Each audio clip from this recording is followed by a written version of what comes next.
I messed up dyeing my Hakari pants, so let's attempt to strip the color and then re-dye them to get closer to the ideal look. When I first dyed them, I forgot that my phone automatically adjusts lighting and color, so they weren't actually a perfect match. On top of them, they were too orange and too vibrant, so not only did they not match Hakari, but they clashed with my shoes. I had a couple of pairs of shoes, and I was debating on making my pants closer to the woody, chocolatey, darker brown shoes, or the yellowish tan shoes, and I went with the latter. As you can see, the pants don't really match either set of shoes. However, I did try dyeing one more pair of pants, and that got a lot closer to the lighter pair of shoes. The downside is that these pants are actually a size medium because they're all being sold out, and I really enjoy the oversized look for this character. But now that I have an extra pair of pants to mess up on, I'm going to try to remove all the color from the larger pair, and then make it the same or even a lighter color than the medium pair. My overall goal here is to try and make the shoes and the pants somewhat cohesive, rather than trying to exactly match the colors of the drawing itself, because that's already impossible with the shoe options that I have. So today I'm using Rit Color Remover, a type of non-chlorine bleach. I don't know if anyone else reads the ingredients of things because I was curious as to what kind of bleach they were using, and it says sodium hydrosulfite, so I'm wondering if this is going to smell like eggs. But for this, you'll need Rit Color Remover, 2 to 3 packets depending on the size of the thing that you're stripping,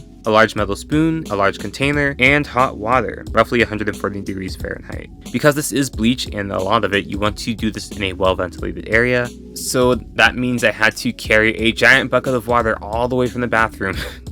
Technically, you're supposed to pre-wash your clothing in warm soapy water, but I'm exhausted, so I'm just going to rinse this baby in some warm water and call it good. And then start to add your product. And yes, that smells disgusting. It does smell like sulfur to a degree, but it's more like perfumey, pungent.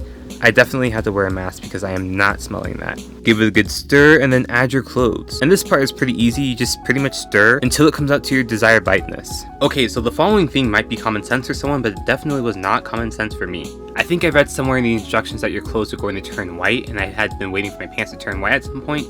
They didn't. Because I've never worked with this kind of bleach before, I assumed that it was some sort of like really strong special kind of bleach. But in case anyone else gets confused, your clothes will only turn white if they were white in the first place and then dyed. But if they were never white in the first place, it just acts like regular bleach.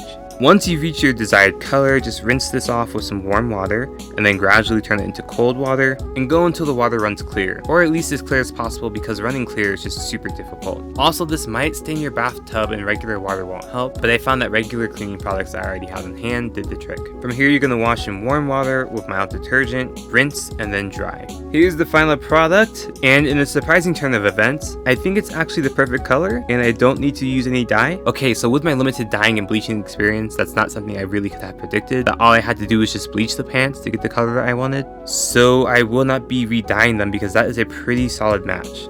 I'm calling that good. Close enough. Depending on the lighting, side by side these pants don't look too different. However, now you can really see the difference. Some of you may not, but to me that is a very drastic difference. Now, because I'm greedy, a month later I did try to repeat this bleaching process with a medium pair of pants to see if they could get as close in color, and they turned out a bit more vibrant and yellow, so they're not as good. Which is also why I was afraid to try the bleaching process in the first place. It's kind of finicky and you can't control everything. I'm very much a person who likes to do calculated decisions, and this is something I can't always calculate. But at the same time, I think I'll just settle. Oh, it's fine. It's okay. It's good.